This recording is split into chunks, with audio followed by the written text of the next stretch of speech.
Right breaking news చూస్తున్నాం. శశికళకు supreme court మరో shock ఇచ్చింది. లొంగిపోవడానికి గడువు కోరిన శశికళకు నిరాశే ఎదురైంది. గడువు ఇచ్చేందుకు సుప్రీంకోర్టు నిరాకరించింది.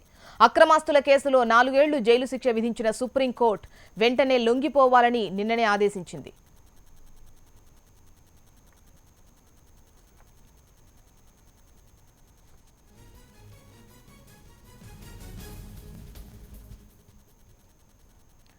శశికళకు సుప్రీంకోర్టు మరో షాక్ ఇచ్చింది. లొంగిపోవడానికి గడువు కోరిన శశికళకు నిరాశే ఎదురైంది. గడువు ఇచ్చేందుకు సుప్రీంకోర్టు నిరాకరించింది. అక్రమాస్తుల కేసులో 4 ఏళ్లు జైలు శిక్ష విధించిన సుప్రీంకోర్టు వెంటనే లొంగిపోవాలని ఆదేశించింది. దీనికి సంబంధించి పూర్తి వివరాలు అందించేందుకు మా రిపోర్టర్ శిరీష్ సిద్ధంగా ఉన్నారు. శిరీష్, చెప్పండి, శశికళను వెంటనే కోర్టులో లొంగిపోవాలని సుప్రీం ఆదేశించినట్లుగా తెలుస్తోంది. దీనికి సంబంధించి పూర్తి డీటెయిల్స్ ఇవ్వండి. జోష్న, సుప్రీంకోర్టు తీర్పు కాపీలు అందలేదన్న కారణంతో నిన్న మొత్తం కూడా పోలీస్ గార్డెన్ లోనే ఉండిపోయి లొంగిపోవడానికి ఆమె చాలా టైం కూడా కీ చేయడం కూడా జరిగింది.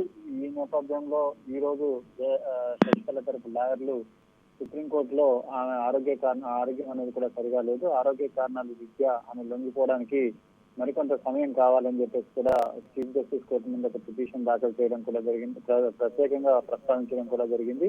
దీనికి సుప్రీంకోర్టు నిరాకరించడం కూడా జరిగింది. ఆమె ఇమ్మీడియట్లీ లొంగిపోవాలని చెప్పేసి కూడా సూచించడం కూడా జరిగింది. ఒకవేళ శశికళ కనుక మధ్యాహ్నం లోపు కనుక లొంగిపోకుండా అదే విధంగా సహకారం చేసినట్లయితే ఆమెను అరెస్ట్ చేసేందుకు కర్ణాటక పోలీసులు తమిళనాడు పోలీసుల యొక్క సహాయం కోరే అవకాశం కూడా ఉంది. కాబట్టి తమిళనాడు పోలీసులు ఇమ్మీడియట్లీ ఆమెను అరెస్ట్ చేసి కర్ణాటక పోలీసులకు అప్పగించాల్సిన అవసరం అనేది కూడా ఉంది. నిన్నంతా కూడా పోలీసులు అక్కడ భారీ బందోబస్తు అనేది కూడా ఏర్పాటు చేశారు.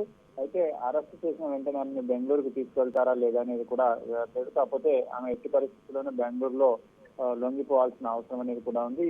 4 సంవత్సరాల జైలు శిక్ష అనేది కూడా విధించారు. ఈ కేసులో ఇప్పటికే 6 నెలల పాటు శిక్షను విధించిన శశికళ మరొక 3.5 సంవత్సరాల పాటు జైల్లోనే ఉండాల్సిన అవసరం అనేది కూడా ఉంది. అయితే ఆ పరప్పన అగ్రహార జైల్లోనే ఇప్పుడు శశికళ ఉండాల్సిన అవసరం కూడా ఉంది. ఆమెతో పాటు ఎవలిసి సుధాకరన్ కూడా ముగ్గురు కూడా ఇమీడియట్లీ లొంగిపోవాల్సి ఉంటుంది. అయితే సుప్రీంకోర్టు విధించిన జరిమానాను కూడా ఈ ముగ్గురు కూడా చెల్లించాల్సి ఉంటుంది.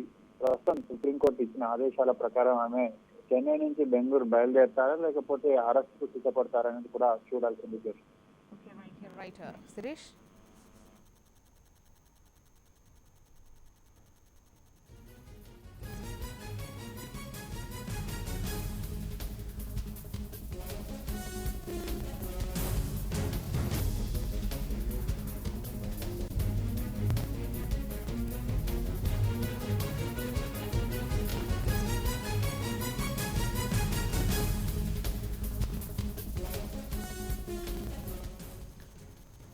జయలలిత ఆదాయానికి మించిన ఆస్తుల కేసులో 4 ఏళ్ల జైలు శిక్ష పడిన శశికళను పోలీసులు అరెస్ట్ చేస్తారా లేక ఆమె తనంతట తానే లొంగిపోతారా అన్న విషయంపై సస్పెన్స్ ఇంకా వీడలేదు.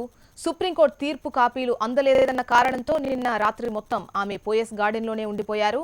రాత్రంతా కూడా పోలీసులు అక్కడ భారీ బందోబస్తు ఏర్పాటు చేశారు. అయితే పోలీసులు ఆమెను అరెస్ట్ చేసి బెంగళూరు తీసుకెళ్తారా లేదా అన్నది మాత్రం ఇంకా నిర్ధారణ కాలేదు.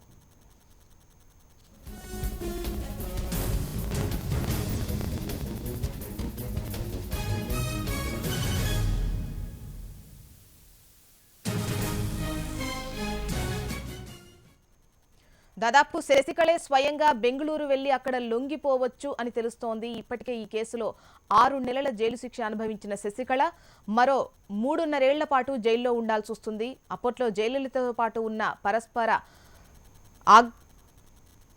ఆగ్రా జైల్లోనే ఇప్పుడు కూడా శశికళ ఉండాల్సి ఉంటుంది. ఆమెతో పాటు ఇళవరసి సుధాకరన్ సైతం జైలు శిక్ష అనుభవించాల్సి ఉంటుంది. అంతేకాదు సుప్రీంకోర్టు విధించిన జరిమానా కూడా వాళ్ళు ముగ్గురు చెల్లించాల్సి ఉంటుంది. ఈ నేపథ్యంలో శశికళ ఎప్పుడు చెన్నై నుంచి బెంగళూరు బయలుదేరతారు అన్నది ఉత్కంఠ రేపుతోంది. ఇక దీనికి సంబంధించి పూర్తి వివరాలు అందించేందుకు మా రిపోర్టర్ మోహన్ సిద్ధంగా ఉన్నారు. మోహన్, చెప్పండి, శశికళకు మరో ఎదురుదెబ్బ తగిలినట్టే చెప్పుకోవచ్చు. ఎందుకంటే వెంటనే లొంగిపోవాలి అని చెప్పేసి సుప్రీం ఆదేశించడం కూడా జరిగింది. దీనికి సంబంధించి మీ దగ్గర ఉన్నటువంటి ఇన్ఫర్మేషన్ ఏంటి?